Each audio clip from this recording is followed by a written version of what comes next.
আল্লাহ বলছে বান্দা একদিনের পেরেশানি হাসরের মাঠের কুলের বাচ্চাটাকে বুড়া বানায় ফেল। একদিনে ইয়াজআলুল বিলদানা শিবা, অর্থ হলো বাচ্চা বুড়া হয়ে যাবে একদিনে।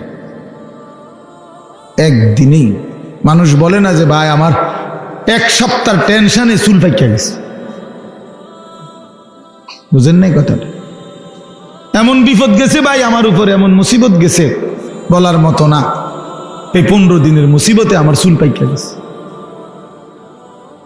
চুল পাইকা গেছে। এই জন্য বললাম আমাদের এটা ফিকির চাই। আমি এই জন্যই বলছি যে নিজের ফিকির করা দরকার। মোবাইলের কথা বলতে গিয়ে এটা বলছি না। আচ্ছা যাই হোক, তো এরপরে ওই হাফেজে কোরআনের কথাটা শেষ করতে চাচ্ছিলাম যে আল্লাহ তাআলা কোরআনুল কারীমের মধ্যে বলছেন আমি কোরআনকে হেফাজত করব, সংরক্ষণ করব কিয়ামত পর্যন্তের জন্য। এখন আল্লাহকে যদি আমরা প্রশ্ন করি যে মালিক আপনি যে বলছেন কোরআন সংরক্ষণ করবেন, হেফাজত করবেন, তো সংরক্ষণের পদ্ধতি কি কি হবে? এটা দুই একটা আইটেম বলেন। তো আল্লাহ তাআলা বলেন একটা অন্যতম পদ্ধতি হলো আমি যুগে যুগে আমি আল্লাহ আমার বান্দাদের মধ্য থেকে এমন কিছু দিল, এমন কিছু সিনা আমি নির্বাচিত করব যেই সিনাগুলোতে আমি আল্লাহ আমার কোরআন জমা রাখব। এগুলো আমার বাছাই, এগুলো আমার বাছাই। সুম্মা আওরাসনাল কিতাবাল্লাযীনা ইসতাফাইনা মিন ইবাদিনা, কোরআন শরীফের আয়াত।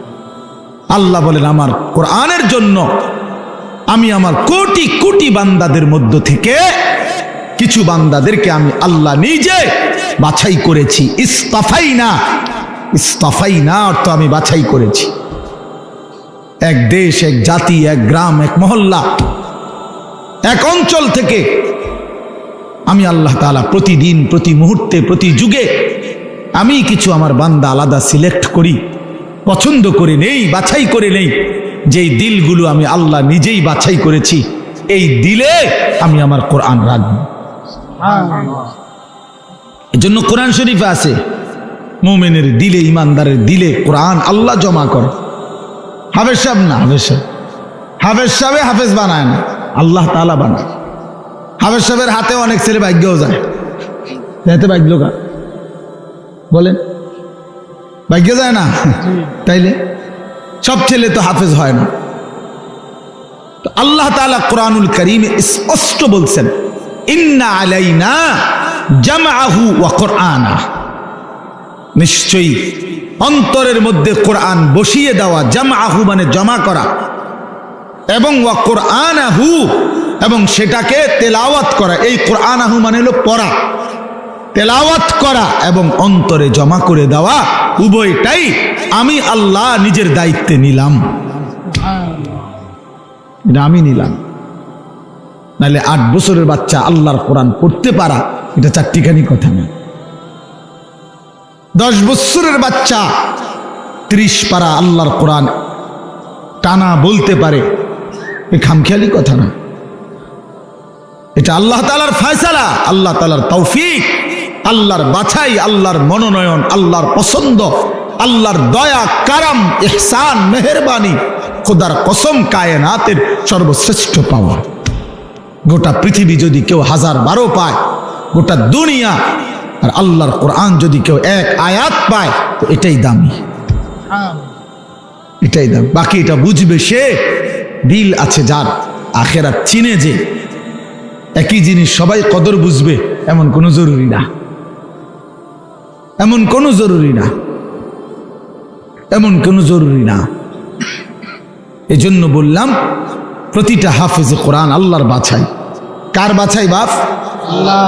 আর সেই মালিক আল্লাহ নিজেই হাসরের দিন যাকে তিনিই বাছাই করে হাফেজ আলেম কোরআন পড়নেওয়ালা বানাইছেন, তারে হাসরের ময়দানে আল্লাহ নিজেই ডাক দিয়ে স্পেশালি বলবেন ইউকালু লিসাহিবিল কোরআন।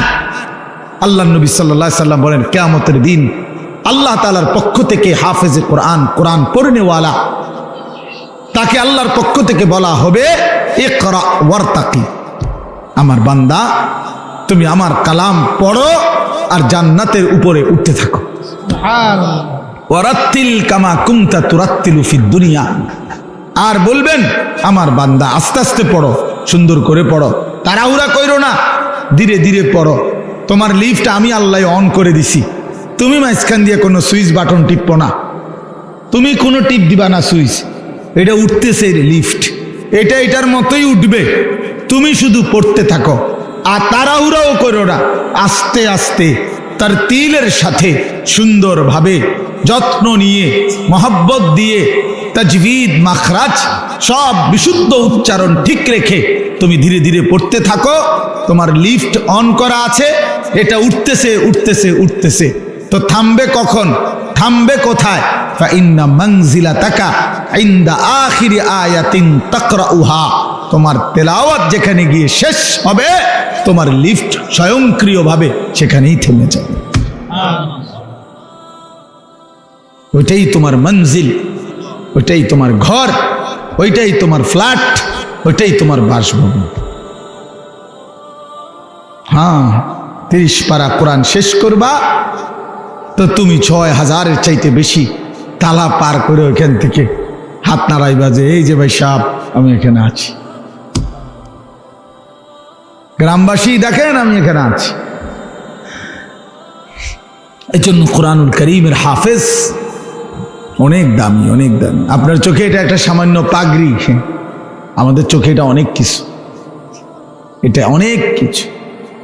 এটা 300 টাকার একটা পাগড়ি না, এটা অনেক বড় সম্মান, অনেক বড় এজাজ, অনেক বড় মর্যাদা। এটা আল্লাহর দান। যালিকা ফাদলুল্লাহ ইউতিহি মান ইয়াশা।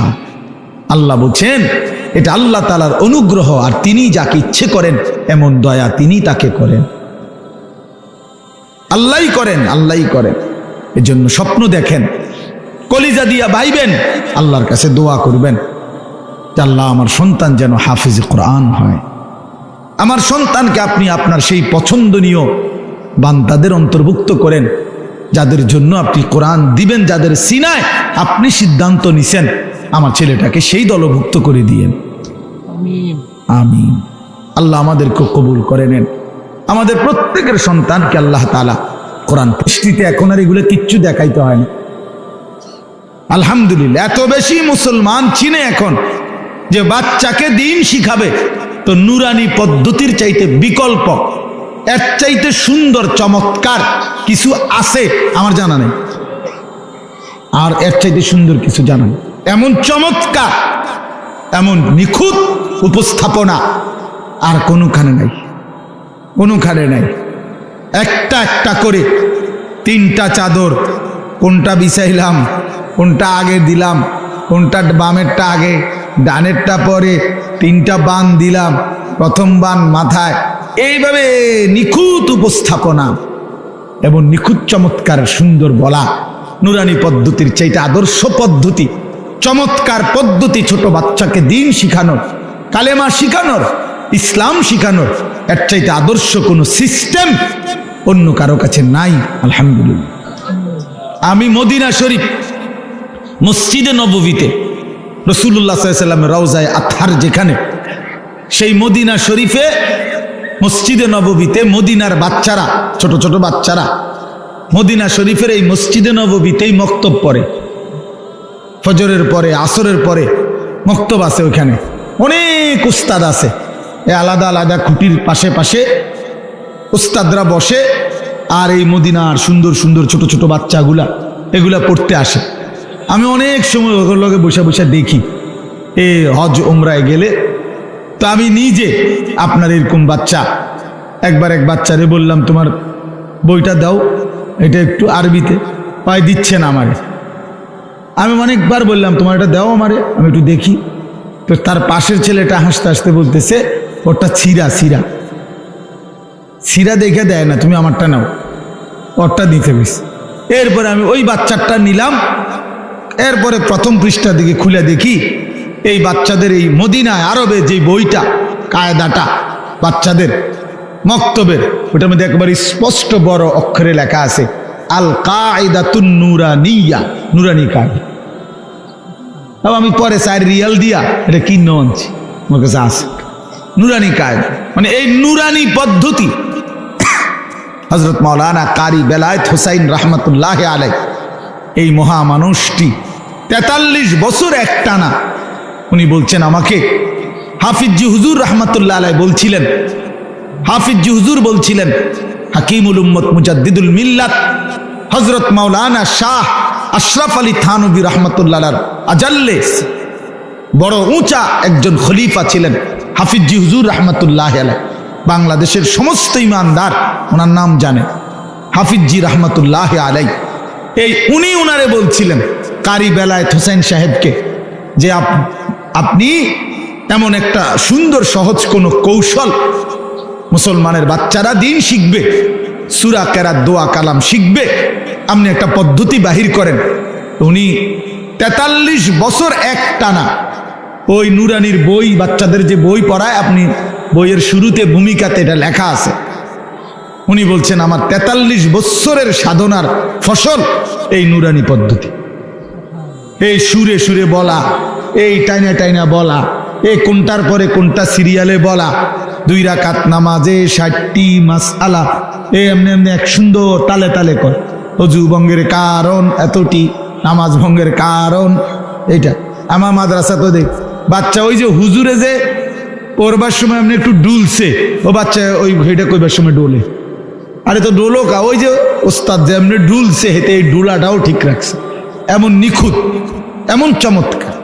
এই জন্য আমি এইটাও আপনাদেরকে বললাম, নুরানি পদ্ধতি আল্লাহ তাআলার কাছে একটা মকবুল পদ্ধতি। আলহামদুলিল্লাহ, আপনাদের বাচ্চাদেরকে আপনারা কোরআন শিখাবেন, দিন শিখাবেন। ছোট্টবেলার এই 3 বছরের নুরানি আমার শায়েখ আল্লামা মুফতি মুশতাকুন নবী সাহেব বলে, এই 3টা টিকা 3 বছরে, মানে নুরানির 3টা টিকা দিয়া দিয়েন, মৃত্যু পর্যন্ত আল্লাহকে ভুলবে না, সেজদা ভুলবে না, নামাজ ভুলবে না, সূরা কেরাত আর অশুদ্ধ হবে না, শুদ্ধ হবে।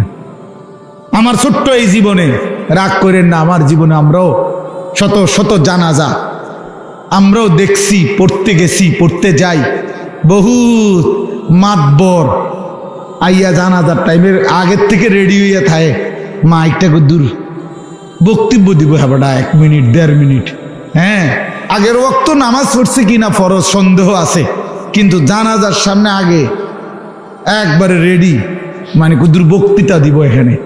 আপনার এই বক্তৃতা দিতে গিয়ে কুল্লু নাফসিন যায়িকাতুল মাউত, এই বাচ্চা যে পড়লো, এইটা অনেকেই পড়ে, মানে এটা কয় আর কি, কইবার সময় যে ডক এটার উচ্চারণ, হ্যাঁ আমি প্রায় আমার সাথে কেউ লোক হাসি, আমি দেখছো চান্দুর নামাজের কি দশা বুঝাইতো যায়, হ্যাঁ তাই না, যে নামাজ পড়ে সূরা কেরাত যে কিচ্ছু হয় না, এ তো কুল্লু নাফসিন হুন্নাই বুঝা গেছে, আর কি তা আর কি। আমনের তো এইটা যে এই ডকের, আমনে তাব্বাতিয়া তো এরুমই, আমনের আত্মাহিয়া তো, মানে শতভাগ অশুদ্ধ, শতভাগ অশুদ্ধ। বদনসিব বেটা ওই মুসলমান, দুর্ভাগা বেটা, মন্দ কপাল, অভিশপ্ত জীবন মুসলমান। 60 বছরে, 50 বছরে, 40 বছরে এত বড় আসমান ও জমিন আল্লাহর ভোগ কইরা, এত বড় দুনিয়া ভোগ করে আল্লাহর দেওয়া কোরআন 4টা সূরা 5টা সূরা শুদ্ধ করে পড়তে পারে না, আত্তাহিয়াতুটাও পড়তে পারে না, দোয়ায়ে কুনুতটাও শুদ্ধ উচ্চারণ করতে পারে না। এই জিন্দেগি বদনসিব বেটা, দুর্ভাগা বেটা, দুর্ভাগা বেটা, এটা বেটা এই জিন্দেগি বাতের থালা ছাড়া আর কিচ্ছু না বেটা। এই জীবন কতক্ষণ হতম ছাড়া আর ভাত খাউন ছাড়া আর পেশাব পায়খানা ছাড়া আর কিচ্ছু না বেটা। এটা বেটা কিসের মুসলমান তুমি বেটা, কিসের মুসলমান তুমি? হ্যাঁ 30 বছরও তোমার কলিজার মধ্যে এটা আসে নাই যে আমার আল্লাহর কোরআন শুদ্ধ করা দরকার? কি ডকের মুসলমান এটা? 60 বছরের বুড়ো হয়ে গেছে, আজও কোনোদিন কলিজার ভিতরে আসে নাই আল্লাহর কোরআন শুদ্ধ করা উচিত। বইয়া বইয়া সাদওয়ানে শুধু গপ মারে আর হুজুরদের বদনাম করে, অমুক হুজুরের আকীদা ভালো না, অমুক হুজুরের আকীদারে কামড়াইছে। আমনের আকীদা একবারে সাদওয়ানে বাইয়া বাইয়া পড়তে আছে, একদম আমনের আকীদা। হ্যাঁ বইয়া বইয়া বিড়ি খায় আর এনে গপ মারে, বইয়া বইয়া আর বেডির নাচ দেখে, টেলিভিশন দেখে আর হুজুর ঠিক করে অমুক হুজুরের আকীদা বালা না, তাইনের আকীদা বালা। বিড়ি খান না, এটা কোন আকীদা? এটা বিড়ি খানা, এটা কি আকিদা? সুন্নি আকিদা না ওয়াহাবি আকিদা? কিতা এটা বিড়ি খানা? এটা কোনটা পড়ছে? কি সুন্নি জমাতে পড়ছে না ওয়াহাবি জমাতে পড়ছে? কোনটা? কথা বলেন না কেন? এটা কোনটা? হ্যাঁ, আপনি আকিদা টোয়াইতে নাইছেন, আপনি কি বোঝেন মিয়া? আকিদা মিয়া কি বোঝেন আপনি? আজ পর্যন্ত এই দুর্গন্ধযুক্ত বিড়ি এটাই ছাড়তে পারেন নাই। এবারটা শিখায় আকিদা, অমুকের আকিদা বলে বালান, আমার অমুকের আকিদা বালান। আপনি তো শরীরে গন্ধের কারণে কাছে যাওয়া যায় না, আপনার দুর্গন্ধ। ওটা আকিদা ঠিক করে। চা দোকানে টেলিভিশন চায়, আগ করলে গালি দেয়, কথা কইলে গালি ছাড়া কথা বলতে পারে না। কি আশ্চর্য মুসলমান, অবাক করা মুসলমান। বিড়ি সিগারেট একটি দুর্গন্ধ জাতীয় নিকৃষ্ট বস্তু। আল্লাহ নবী সাল্লাল্লাহু আলাইহি সাল্লাম ইন্তেকাল পর্যন্ত কোনোদিন দুর্গন্ধ নবী পছন্দ করতেন না। যিনি কাঁচা পেঁয়াজের গন্ধ পছন্দ করতেন না, কাঁচা রসুনের গন্ধ নবী পছন্দ করতেন না, নবীজি ঘামের দুর্গন্ধ পছন্দ করতেন না। আল্লাহ নবী সাল্লাল্লাহু আলাইহি সাল্লাম যখন হাঁটতেন ওই জায়গাটা, রাস্তাটা পুরা মেশক আম্বরের ঘ্রাণ হয়ে যাইত। তার পবিত্র দেহ থেকে ঘাম ঝরিলে সেটা আতর হিসাবে সাহাবায়ে কেরাম ব্যবহার করত। এত পবিত্র, এত সুঘ্রাণ। নবীজি বলতেন, তিনটা জিনিস দুনিয়াতে আমার সবচেয়ে প্রিয়। একটা হলো আতর, 1 নাম্বার সুগন্ধি, আত্মীব। 1 নম্বরে নবীর ভালোবাসার বস্তু ছিল সুগন্ধি, আতর।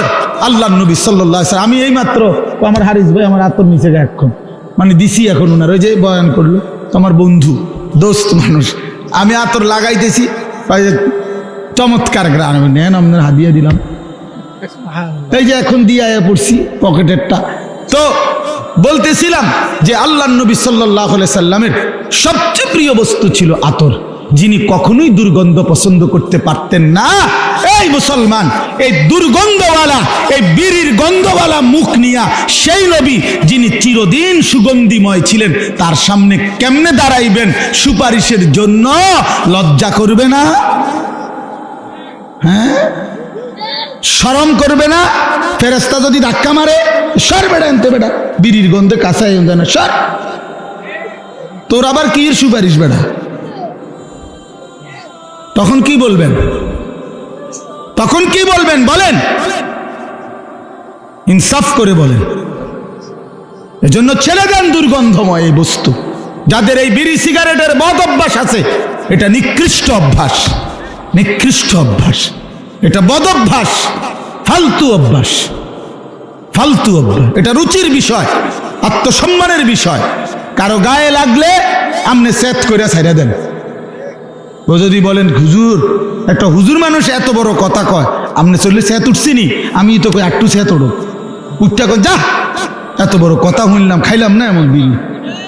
হ্যাঁ, তা আমি তো চাই আপনি শরীরে এরম একটা সেত উঠুক, শরীরের মধ্যে একটা জিদ করে হালাই দেন। আপনি মিয়া জিদ করেন একটা সেত উঠুক না, অসুবিধা কিটা? একটা জিদ করেন, ছেড়ে দেন। কোরআনুল কারীমের মধ্যে আছে, ও আপনি করে দেখাইস, এটার কথা হয়েছে, এটা কইয়া সারি লাগে। হ্যাঁ, যে ওদের এটা তো অসুবিধা কি? ইমাম সাহেব কোনো যদি হুজুর খায় বিড়ি সিগারেট, মনে করেন কেউ যদি বলে হুজুরে এই তো তা আপনি হুজুরে দুজনে পিঠা খাইবে, অসুবিধা কি? তো আশ্চর্য কথা। কোন ব্যক্তি হুজুর হইলেই উনি কি বেহেশতের থেকে আইছে নাকি? কথা, হুজুর হিসাব দিতে হবে না? কথা বলেন না কেন? হুজুরের হাসরের ময়দান নাই, পীর সাহেবের কোনো বিচার আচার নাই। হ্যাঁ, তো এত রঙে সিরা খায় না, পানি দিয়ে খাওয়া লাগে। হ্যাঁ জি, হাসরের ময়দানে আমি আনিসুর রহমানকেও হিসাব দিতে হবে, আমনে শ্রোতাকেও হিসাব দিতে হবে। এত এত তামসা না, এত রঙে চিরা খায় না, পানি দিয়ে খাওয়ান লাগে হিসাব। অবশ্যই যে ব্যক্তি এই প্রকাশ্য গুনাহ করে সে ফাসেক। আপনি হিসাব নেন এটার, ফাসেকের পিছনে নামাজের হুকুম কি জিজ্ঞাসা করেন, যেই কওমারে জিজ্ঞাসা করেন। এই জন্য বলেন বাপ এ তো মাকরু, এ তাহরিমি। এই জন্য আমি অনুরোধ করছি, এই যে দেখেন আপনি কোরআন শরীফে আছে, আল্লাহ তাআলা বলেন জাহান্নামীদের খাবার, জাহান্নামীদের যেই খাবার, এই খাবারের বৈশিষ্ট্য লা ইউসমিনু ওয়ালা ইউগনি মিন জু'। এটার অর্থ হইল জাহান্নামীদের খাবারে আল্লাহ বলতেছে লা ইউসমিনু, এটার দ্বারা কোনো পুষ্টি হবে না, অর্থাৎ কোনো শক্তি সঞ্চয় হবে না। আবার ওয়ালা ইউগনি মিন জু', ক্ষুধাও নিবারণ হবে না। তাহলে জাহান্নামীকে যেই খাবার দেওয়া হবে এটার মধ্যে কোনো পুষ্টিও নাই, শক্তিও নাই, আবার ক্ষুধাও নিবারণ হবে না। তো ঠিক বিড়ি সিগারেট এটা পরীক্ষিত, এটার মধ্যে কোনো পুষ্টিও নাই, শক্তিও বৃদ্ধি হয় না, ক্ষুধাও নিবারণ হয় না। তাইলে এটা কি? এটা জাহান্নামী খাবার ছাড়া আর কিচ্ছু হইতে পারে না। জাহান্নামীদের খাবার। আগুন কোনো মুমিনের প্রিয় হইতে পারে না। যে কবর চিনে, আখিরাত চিনে মিয়া, যে আল্লাহ রসুলের সামনে দাঁড়াইবে এটা বুঝে, সে আগুন নাকি দিয়া মুখি দিয়া আগুন বাহির করা, এটা কোনো ইমানদারের প্রিয় হইতে পারে না। মিয়া আপনি এটা খানা, আগুন কোনো খানা? মিয়া কথা বলেন না কেন? আগুন খানা? তা আগুন এটা কিতা? এটা 7 আপ তো এটা কিতা? এটা তো কোনো পানিও না। এটা কি আইটেম? একটা কিছু তো হইব, হয় এটা খানা হইব, না এটা ফানি হইব। এটা তো ফানিও না, খানাও না, তো এটা কিতা? এটা কি? এটা ছি ছি ছি, লজ্জা থাকা উচিত, হায়া থাকা উচিত। আর নয়তো আপনাদের কাছে কোনো যুক্তি থাকলে বলেন যে এটা হুজুর খানাও না, এটা পানিও, এইটাও না, এটাই একটা, তো এটা কিতা? বলে না কিতাও না, এটা এটা কিতাও না, মানে ওটা কই থাকতো না, কি কইব এটা রে? আস্তাগফিরুল্লাহ। যাই হোক, আমি এটা প্রসঙ্গ আসছে দেখে লম্বা করলাম আর কি। এই জন্য আপনাদের কাছে বললাম আমরা এটা ভাবা উচিত, আমরা এটা ভাবা উচিত। দয়া করে প্রত্যেকেই আপনাদের কাছে অনুরোধ করছি, আমার বলার উদ্দেশ্য ছিল এই কথাটা, যে বাচ্চাটাকে 3টা বছর নুরানি পড়াবেন, আল্লাহর কোরআন শিখাবেন, শুদ্ধ কোরআন পড়াবেন। বাপ দেখবেন তার আখিরাত সুন্দর হবে, তার দুনিয়াটা সুন্দর হবে, সে 5 ওয়াক্ত নামাজ শুদ্ধভাবে পড়তে পারবে। আল্লাহ তাআলা আপনাদেরকে তৌফিক দান করেন, আল্লাহ আপনাদেরকে তৌফিক দান করেন, আল্লাহ আপনাদেরকে কবুল করে নেন। আপনাদের এই মাদ্রাসা, আমার প্রিয় ভাই মাওলানা মুকাম্মেল ভাই, আমার সাথী, আমার বন্ধু মানুষ, আমরা দিন রাত দাওয়াত ও তাবলীগের কাজে, অথবা আমাদের কওমি মাদ্রাসা সংগঠন আছে পুরা বুড়িচং উপজেলা ব্যাপী, আমাদের এই সংগঠনের সব কাজে কর্মে আমরা একসাথে থাকি, চলি।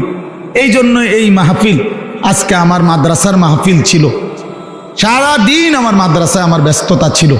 একেবারে সকাল ফজরের পর থেকে নিয়ে এখানে আসা পর্যন্ত আমি টানা কাজ করছি মাদ্রাসায়। একবার মহিলাদের মজলিস হয়েছে সকাল 10টা থেকে আপনার 4:30 আসর পর্যন্ত, কিশোর যুবকদের জন্য ইসলাহি মজলিস হয়েছে, প্রায় 600-র মতো একদম এন্ট্রিভুক্ত, 600-র মতো 30 বছরের নিচে ছেলে আজকে আমাদের এই মজলিসে বয়ানে ছিল আমাদের মাদ্রাসায়।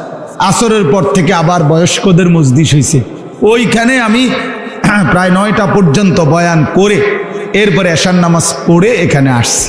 তো উদ্দেশ্য হইল মূলত ভালোবাসার টানে আসা। মাঝখানে একবার আসতে পারি নাই, অনেক এটা নিয়ে মুকাম্মেল বাইরে জবাবদিহি করতে হয়েছে, বহুত কিছু আপনার। তো আপনাদের এখানে আমার আশা, আমি 2টা ছেলেদের এই বিষয়টা বললাম, এই বাচ্চাদের এই উপস্থাপনা, রাত না হইলে আমি আরো ধীরে সুস্থে দেখতাম, কিন্তু রাত হয়ে গেছে দেখে আমি তাড়াহুড়া করছি। কিন্তু চমৎকার উপস্থাপনা এটা, আপনারা চেষ্টা করবেন আপনাদের বাচ্চাদেরকে দিন শিখাইতে, বলেন ইনশাআল্লাহ। এবার আমার শেষ কথা হলো, আপনাদের কাছে আমি কোরআনুল কারীমের যে আয়াতটা পড়ছি, এই আয়াতের উপর আর শেষ, আর 10টা মিনিট আর একটা কথা বললেই আমার কথা শেষ ইনশাআল্লাহ। সেটা হলো, আমরা এখানে যারা বসছি বাপ, আমরা মুসলমান, বলেন আমরা মুসলমান কিনা? আমরা মুমিন। এই মুমিনের জীবনের, মুসলমানের জীবনের বাপ, জীবনের মূল টার্গেট, আমাদের জীবনের প্রথম টার্গেট আখিরাত। আখিরাত বলেন কি? আখিরাত। এটা ইনসাফের কথা বাপ, আমাদের জীবনের প্রথম টার্গেট আখিরাত। আখিরাত আমাদেরকে আল্লাহ তাআলা বানাইছেন আখিরাতের জন্য, আমাদেরকে দুনিয়া দিবে না বাপ। ইমানদারের জন্য দুনিয়া না, ইমানদারের জন্য শুধুই আখিরাত। আল্লাহ তাআলা বলছে, বান্দা দুনিয়া আমি তোমাদেরকে যৎসামান্য যাই দিচ্ছি চলনসই, তবে আমি না আখিরাতে অনন্তকালের জান্নাত পুরাটা তোমাদেরকে দিয়ে দেবে। কোন কাফের বেঈমান, কোন মুশরিক, কোন নাস্তিক মুরতাদ, কোন বেঈমান, কোন হিন্দু, বৌদ্ধ, ইহুদি, খ্রিস্টান, কোন মুরতাদ নাস্তিক মৃত্যুর পরে আখিরাতের অনন্ত জীবনে এক ঢোক পানিও মিলবে না, এক লোকমা খাবারও মিলবে না। আখিরাত অনন্তকালের জান্নাত শুধুই তোমাদের জন্য। উইদ্দাত লিল মুত্তাকিন, আল্লাহ তাআলা বলছে জান্নাত বানানোই হয়েছে মুত্তাকিদের জন্য। আ'দাদতু লিইবাদিয়াস সালিহিন, আল্লাহ বলেন আমার নেককার বান্দাদের জন্যই আমি আল্লাহ জান্নাত বানিয়েছি। ইন্নাল আবরার লাফি নাঈম, আল্লাহ বলেন নিশ্চয়ই আমার নেককার বান্দাগণই থাকবে নিয়ামতে ভরা জান্নাতে। ইন্নাল মুত্তাকিনা ফি জান্নাতিন ওয়া উয়ুন, আল্লাহ বলে নিশ্চয়ই আমার মুত্তাকি বান্দারা তারা জান্নাতের মধ্যেই থাকবে, ঝর্ণা ধারা বেষ্টিত থাকবে, ঝর্ণা বেষ্টিত থাকবে। ইন্নাল মুত্তাকিনা ফি মাকামিন আমিনিন, এরকম বহু আয়াত আল্লাহ বলছে আমি নেককার তোমাদেরকে জান্নাত দেব, ইমানদার তোমাদেরকে জান্নাত দেব, মোমেন তোমাদেরকে জান্নাত দেব, মুত্তাকি হলে জান্নাত দেব। তার মানে আখিরাতের বিষয়টা আল্লাহ তাআলা আমাদের জন্যই নির্ধারণ করেছেন। দুনিয়া আল্লাহ তাআলা, প্রিয় ভাই বাপ, ইনসাফের সাথে একটা কথা মনে রাখেন, ছেলেরা বন্ধু তোমরাও মনে রাখো বাপ, আমরা 200 কোটি মুসলমানও যদি খোদার কসম রাত দিন যদি আমরা মেহনত করি দুনিয়া অর্জনের জন্য, পরিশ্রম করি, মাথার ঘাম পায়ে ফেলে যদি আমরা দুনিয়ার কর্ম সবাই মিলে করি, দিবানিশি 200 কোটি মুসলমানে মিলে কেউ অলসতা না করে, তারপরেও আল্লাহর কসম, রব্বে কাবার কসম, কাফের বেঈমানদের সমান সমপরিমাণ দুনিয়া আমাদের মিলবে না। এটা দিত না মালিকের ওয়াজ, যিনি দেউই না উনি কইতে আছে আমি দিতাম না, তো জোরাজোরি করে কি লাভ? আপনি পারতেন না। আল্লাহ বলছে আমি বান্দা আমি দেব না, আমি মোমেনকে দুনিয়া দেব না পুরা।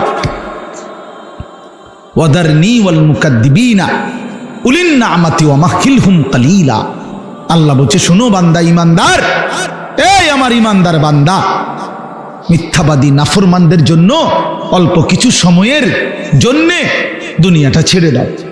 ওয়াদারনি, আমার ছেড়ে দাও বান্দা, আমি তা করে একটু দুনিয়াটা দেই, কটা ভাত খাওয়াইতে লইছি, দুগা ভাত খাওয়াইতে দাও। কদ্দুর বাদগ্রস্ত একটা বিল্ডিং, একটা মোটরসাইকেল, একটা প্রাইভেট কার, কতক্ষণ এই বেড়া বেড়ির দফাদফি ফালাফালি করতে দাও বান্দা। কত 60 বছর, 65 বছর, 70 বছর বান্দা এরূপ করো কা, 60-70 বছরের লেগা দুনিয়া ঘুরে ছেড়ে দাও, অনন্তকালের জান্নাত আমি তোমাদেরকে দিয়ে দেব। আখিরাতে গেলে দেখবা, আহা কোরআন শরীফে আছে, খোদার কসম বাপ, নাফরমানকে জিজ্ঞেস করা হবে, হে বেঈমান দুনিয়ায় কতক্ষণ ছিলা? ছিল তো 60 বছর 70 বছর, কিন্তু আখিরাতের দৃশ্য দেখে সে বলবে লাবিসনা ইয়াওমান আও বা'দা ইয়াওমিন, হায় মাওলা হয়তো একদিন ছিলাম অথবা একদিনের অর্ধেক বা কিছু অংশ ছিল। 60 বছরের দুনিয়া তার কাছে একদিনও মনে হবে না। হাদিসের মধ্যে আছে, বিশ্বাস করেন বাপ, আমি নিজে পড়ছি, পড়াইছি, আল্লাহর নবী সাল্লাল্লাহু আলাইহি সাল্লাম বলছেন কোন নাফরমান যে মৃত্যু পর্যন্ত দুনিয়াতে কোনোদিন 1 মিনিটের জন্য দুঃখ দেখে নাই, সুখের সাগরে ছিল, কোনোদিন দুঃখ পায় নাই এমন, অথচ নাফরমান পাপী, আল্লাহ তাআলা ফেরেশতাকে বলবে আমার এই নাফরমান বান্দাকে জাহান্নামের বাহিরটা একটু হাঁটাইয়া আনো, আর জাহান্নামের একটা দরজার সামনে একটু দাঁড় করাইও, 1 মিনিট কদ্দুর খাড় করাইবা, ভিতরে না, দরজাটার সামনের থেকে নিয়ে আসবা। ওই ফেরেশতা তাকে জাহান্নামের বাহিরটা ঘুরাইয়া জাহান্নামের দরজার কাছে যখন এনে দাঁড় করাবে, জাহান্নামের একটা গরম বাতাস 1 মিনিটের জন্য, 10টা সেকেন্ডের জন্য জাহান্নামের একটা গরম বাতাস ছাপ করে তার বুকটার মধ্যে লাগবে। এরপরে ফেরেশতা তারে নিয়ে আসবে, আনার পরে হাসরের মাঠে, প্রিয় বাপ, প্রিয় সন্তান, আমার ছেলেরা আমার, আল্লাহর কসম নবীজি বলছে আল্লাহ পাক তখন ওই সুখে ভরা নাফরমান ব্যক্তিটাকে জিজ্ঞেস করবে, আমার বান্দা দুনিয়াটা তো বড় সুখে আরামে নিশ্চিন্তে কাটাই আসছো, ঠিক না? আল্লাহর কসম ওই বান্দা তখন বলবে, আয় মাওলা, আপনার জাতের কসম মাওলা, জীবনে দুনিয়ার হায়াতে সুখ কি জিনিস আমি জীবনে কোনোদিন দেখিনি। বিশ্বাস করো, এটা হাদিসের। আবার আমি ব্যক্তিগতভাবে খামখেয়ালি কথা কম বলি, এটা হাদিস। অর্থাৎ জাহান্নামের 10 সেকেন্ডের ওই দরজার মুখের একটু গরম বাতাস তার 60 বছরের 70 বছরের সুখ 1 মিনিটে 1 সেকেন্ডে 10 সেকেন্ডে ভুলায় গেছে, সব ভুলে গেছে। আল্লাহ তাআলা ফেরেশতাকে আবার বলবে বান্দাকে দিয়ে, যে বান্দা জীবনে কোনোদিন মৃত্যু পর্যন্ত সুখ পায় নাই, দুনিয়া কষ্টে কষ্টে জীবন কাটাইছে কিন্তু আল্লাহকে ছাড়ে নাই,